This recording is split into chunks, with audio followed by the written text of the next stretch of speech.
Welcome to another episode of the Market Makers in Middle East and Africa podcast. I am your host Abrar Hussain. Today I speak to our special guest Vibha Thusu, Global Marketing and Communication Leader at Himmel. Vibha, welcome to the podcast. Hi, Abrar. Thank you for having me. Pleasure to be here with you. Pleasure. So you're a global marketing leader and communication leader. Tell us about your story. Well, I'm a storyteller by nature, so that's what landed me in this profession. My education background is information technology, and I'm the Y2K kid when everybody wanted to jump on the bus and wanted to do something related to IT. So of course, I studied information technology, information science, and systems, but I did not want to become a coder. So I ended up doing what I like, which is bringing the communication aspect of my passion with technology. And eventually from a technology services company in India, then to a industrial automation organization, I built my career, from pillar to pillar in the marketing communication space. That's where I am today. Perfect. And how you landed up at Himmel and what Himmel does and how do you kind of create a marketing strategy for Himmel? I think it's a brand with many products, different countries. Yes. So I entered this industry around 15 years back, the industrial automation energy management industry. I've been associated with the Himmel brand since the last 4 years. Mm-hmm. And to answer your question in terms of the brand strategy, so it's a multi-regional yet a very global strategy. When I say global, I mean global plus local. So I manage today our marketing communications across Southeast Asia, Middle East and Africa, Central Eastern Europe, and Greater India region as well. As you see, these are very diverse, different landscapes that we have to operate in. So my marketing strategy is very clear. One size doesn't fit all. So different strategy from country to country, different strategy from region to region, different personas, different customers, different plans and campaigns built for each set of countries, for each set of different personas. So idea is to listen very closely to the business, listen very closely to the pulse on ground, work very closely with the sales, see what you want to drive in that country, what are the personas you want to target, and then build your strategy ground up. I believe in marketers being a second form of sales organizations. That's how I like to drive marketing. Mm-hmm. Now, let's talk about a company with many products, right? And at the same time operating in different countries. Right. How can, the products can still represent a brand, but at the same time, as you mentioned, it still represents a product and it has its own brand. So how do you kind of navigate that challenge, and in different markets? Right. So that's a very good question, by the way. I think that's a challenge for everybody who has a role like mine that spreads across multiple geographies, and yet you need to have a consistent brand story. So that's the keyword. The overarching brand message is consistent everywhere. Who we are and what we bring to the table does not change from country to country. Mm-hmm. But what we do is in every country we are adding on some additional value add apart from what we bring globally to the table. For example, if I look at a country like Indonesia, we recently launched a set of switches. Those switches were launched after rigorous marketing research, where in Indonesia people have a problem that the switches turn yellow, right? Aesthetically not pleasing, very old. They don't like these switches. So that market research enabled us to build a very localized, effective campaign to sell a product which essentially has a overarching brand message of us bringing affordable, valuable, value engineering products to our customers, but had a local issue that was getting addressed and was getting, fixed for the customers. So this is how today we try to manage it. I think a lot of, again, as I said, listening to the ground, listening to the country pulse. Now, another challenge is cost. Yep. Right. Where it's like, pain point for all marketers is cost and money. Exactly. So the cost of acquiring customers. Yes. And at the same time, cost of creating a brand and making sure that, look, while you are spending, a different strategy and spending money for that in each country, how you make sure that, look, it drives the revenue and at the same time it's effective. I I'll tell you what, there are no right or wrong answers to this question. I'm sure everyone who you've had on the podcast with you would have probably tried to tell you the same thing. See, what we try to do is it's always, I would not say hit and trial, but it's always A and B testing, right? You try and run something and you see how it works. Which persona it works with best. You have your data analytics. You see your results. You see your ROI. More and more now, marketing is becoming revenue marketing. We are getting very close to sales, right? We have a lot of focus on demand generation. Oh, how do you influence us getting more sellout from your retailers, right? That's one of the key challenges I have today. So I need to think like the sales on ground. How do I engage my tactics to get that revenue? It is a challenge, definitely, but it's something that we marketers don't have a fixed answer for. I can't give you a box or a Pythagorean theorem to tell you, just apply this equation, it will all work out. Unfortunately, no. With every campaign, every product, every country, you have to test run things. You have to see how it's working for you, how it's working for your brand, and then you keep on optimizing it to, work in your favor. This is what we do. And when you launch a campaign, how do you measure its success? And what are the metrics you track that, look, this campaign is successful and we have a brand or we have driven this much sales. Right. So how do you quantify that? Okay. So in my industry, we are very B2B agnostic, right? So our first touch point of success is how well and how soon has a new product or a new campaign been picked up by a distributor, right? So we have few metrics. For example, what was the pre-order percentage? Right? How much was the distributor able to set up a pre-order with us for a particular product basis a particular campaign? How much was the distributor able to sell forward into the retail network, into the value chain? How did we support that retail chain to generate more sellout? So this is probably an offline way of looking at the KPIs that you asked me about. And then we have the general KPIs online on social media: followers, engagement rate, conversion ratios, how many inquiries did we get, how many MQLs were we able to generate out of it and pass on to the sales, were we able to build a share of voice traction in terms of the media and the PR coverage around a particular campaign or a launch. So we do have those typical aspects, but we also have very concrete business related KPIs, which I just told you in terms of the engagement and the numbers we drive with the distributors, and then further down in the value chain with the resellers as well. So this is what we track.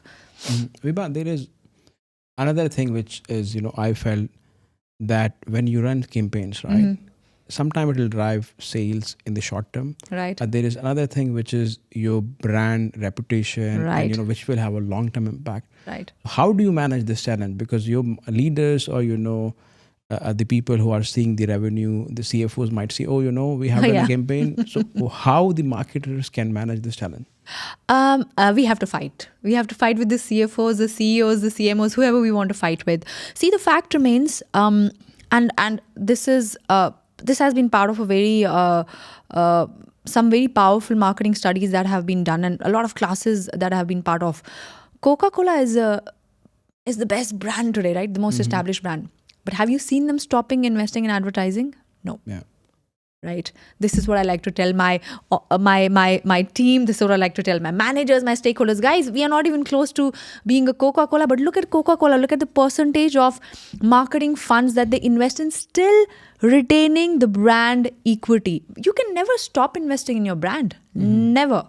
We can never reach that level. We have to, and especially given the landscape that we're operating in these times of disruption, I think the brand story anyways continues to evolve, right? And as we continue to evolve as a brand, as an organization, as value add providers in any specific industry, it becomes more and more important for us to constantly bring the focus back on the core story of who we are as a brand. So we constantly have to invest in this so-called vanity factor. Year on year, eventually maybe 10 years down the line, 20, 30, 40, look at Coca-Cola. Equity is still retained and is built, right? This is what I would like to say. Yeah. I mean, very good answer. Thank you very much. But another thing. Yeah. Let's say an established company, as you mentioned, Right. something like Coca-Cola, Yeah. and a growing company. Both might have different needs to build a brand. Correct. What will be the value of the budget or sales that you will suggest that, look, a company should invest 1% of its revenue in driving the brand, marketing, communication? So are there industry benchmark for it? See, there are industry benchmarks. We do have our own internal benchmarks in our parent company and in the brand that I'm currently managing. I would again say the figure that you want to invest or you want to agree on a certain percentage of your revenue to go back as an investment into the marketing fund should be something which should be agreed upon by all stakeholders.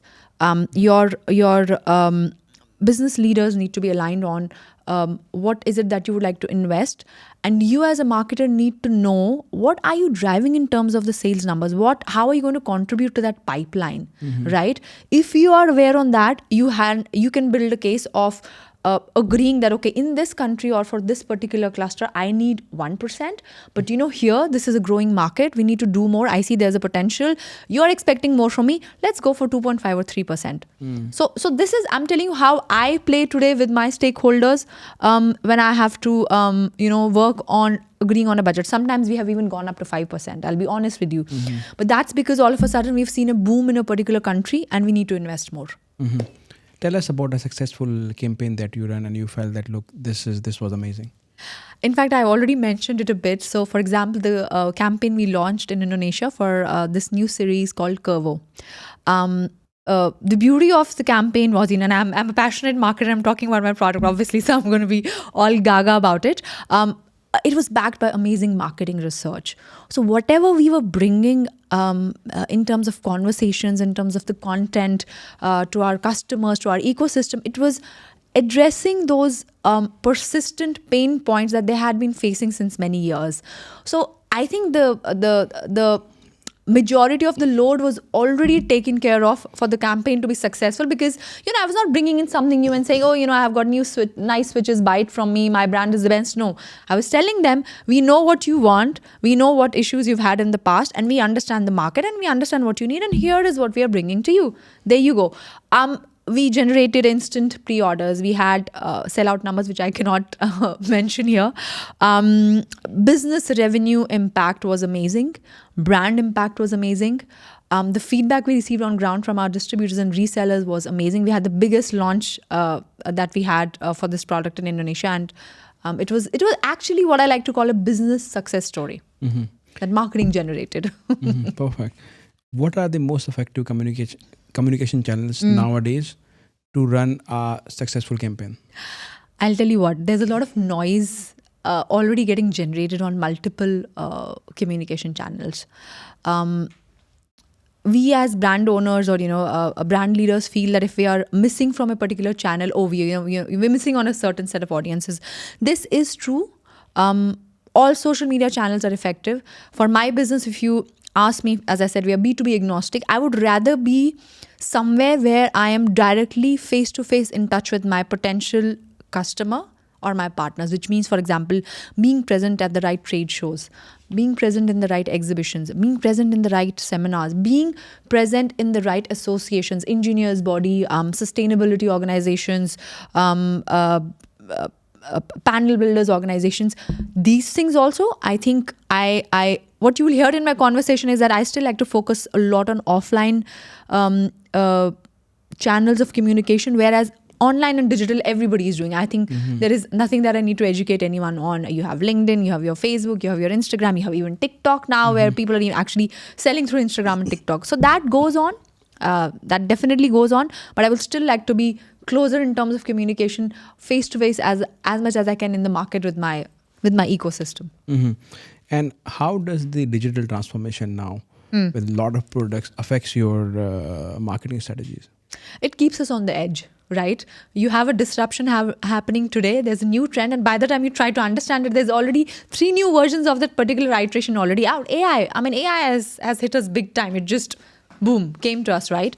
So AI was a big disruption for our business. And, us as marketers, everybody feels it.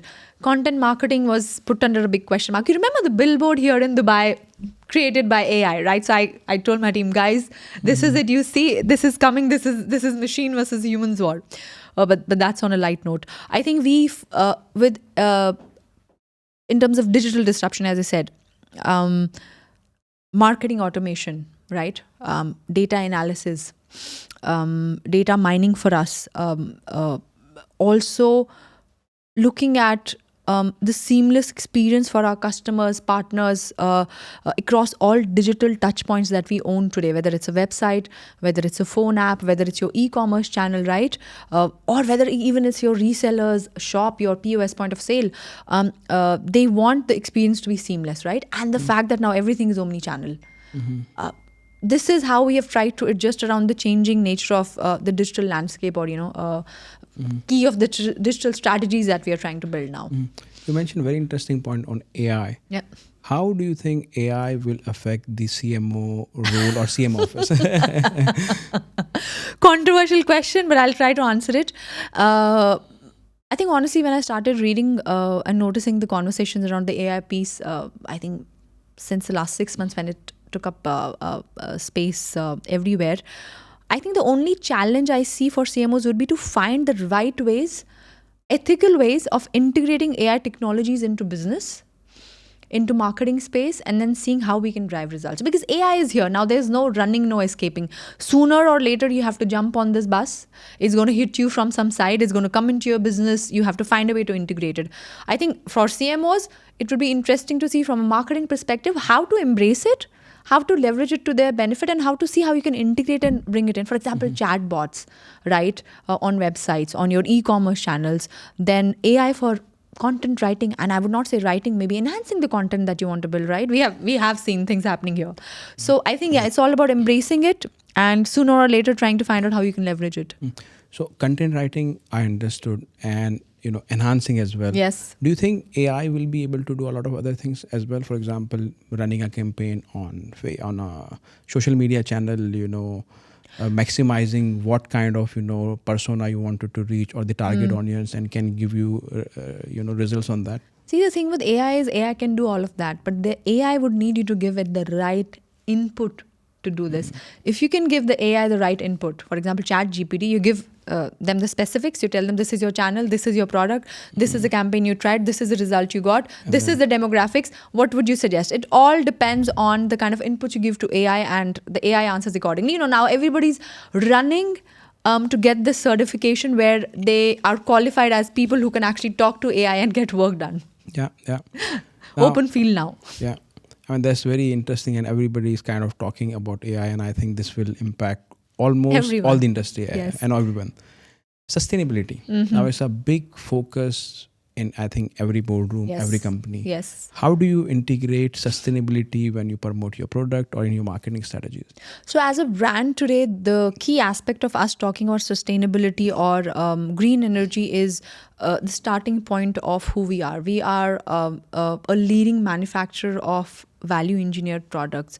So our factories are smart manufacturing facilities, which means we have a lot of certifications that our plants, our factories have in terms of being the green factories. So that's one key tangible, legible take we have on sustainability.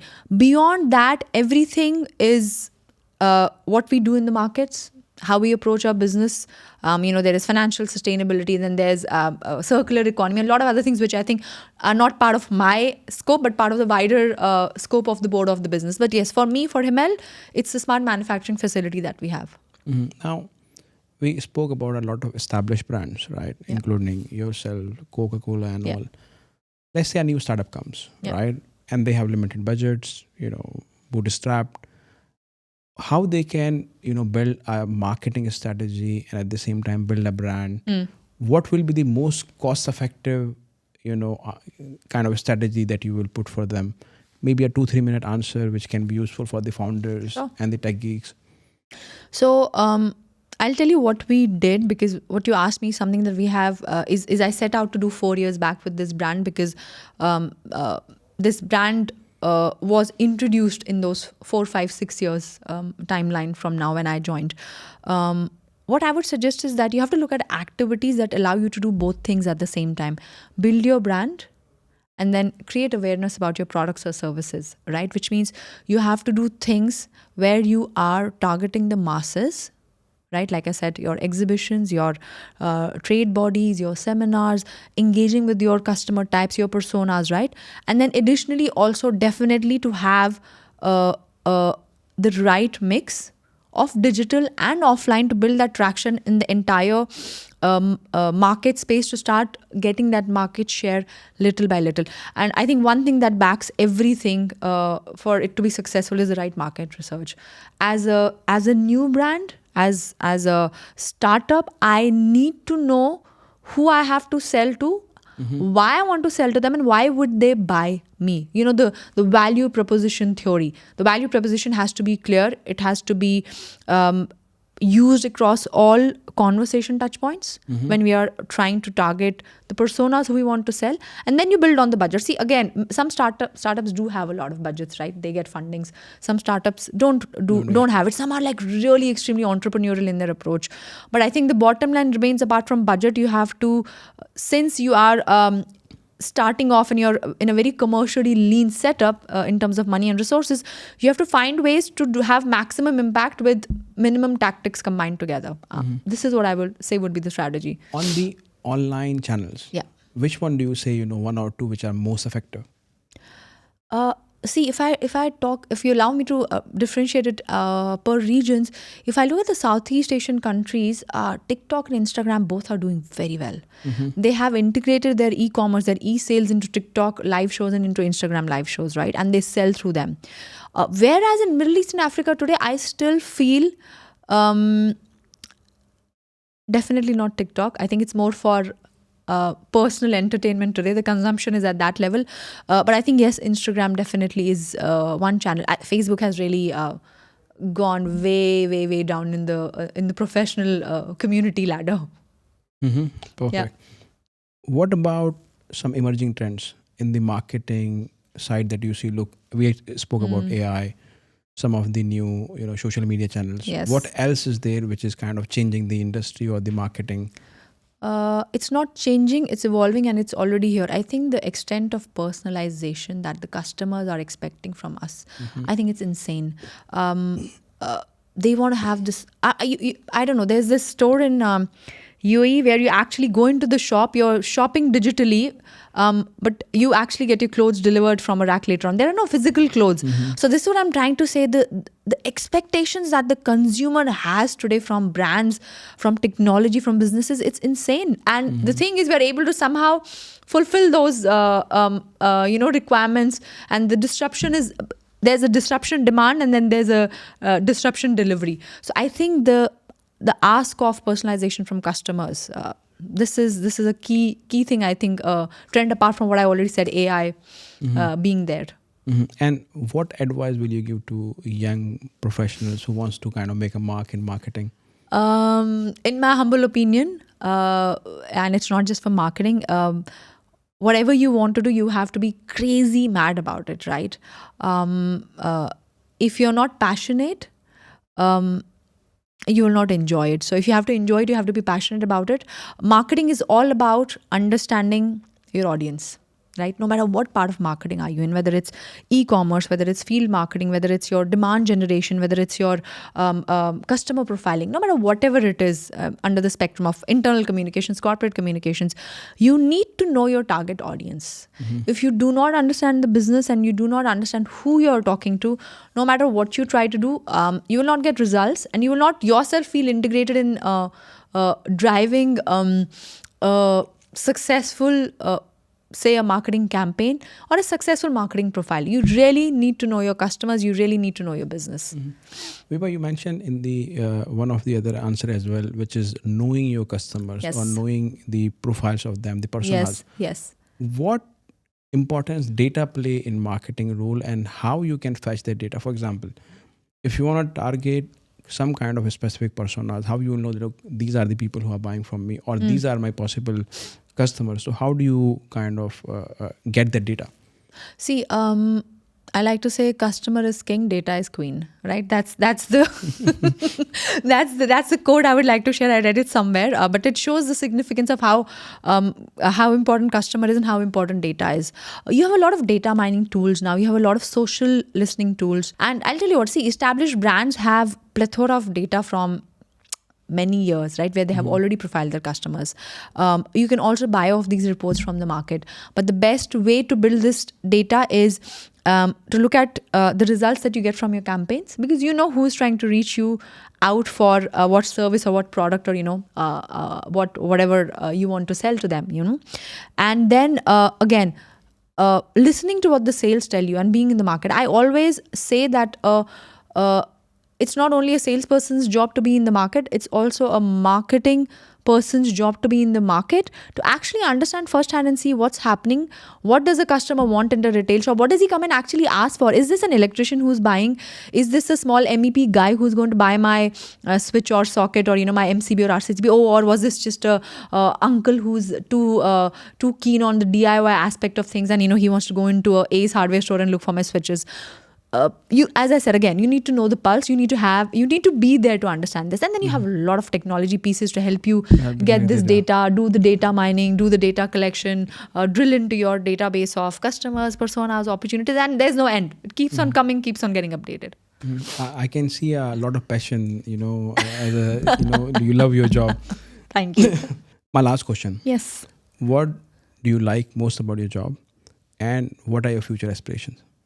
The most that I like about my job is it allows me to marry my passion about communications, marry my passion about technology, bring it together and cook a nice, loving meal that I can serve to make my customers, my internal stakeholders, my management happy. And I love doing it, right? And I love the challenge of this dynamic industry, the evolution that keeps on happening on a daily basis.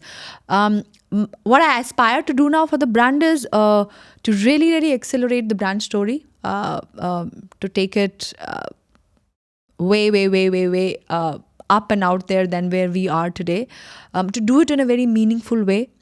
I don't want any greenwashing to be done. I want to sound right, relevant, and believable, right? I want to sound what my brand is, who we are. And then obviously to continue to focus on revenue marketing, look into bringing in that transformation, right? And then being the left hand of the business along with the sales to bring in the pipeline, bring in the brand traction, and create an equity which eventually later on down the years will, if not Coca-Cola, will probably bring us closer to being them. This is what I would like to do. That's a great aspiration, yeah. Thank you very much for coming, Vibha. It was a pleasure to talk to you. Thank you, Brad. It was very nice talking to you. Thank you for all the amazing questions, and thank you for having me with you. Thank you very much. Thank you.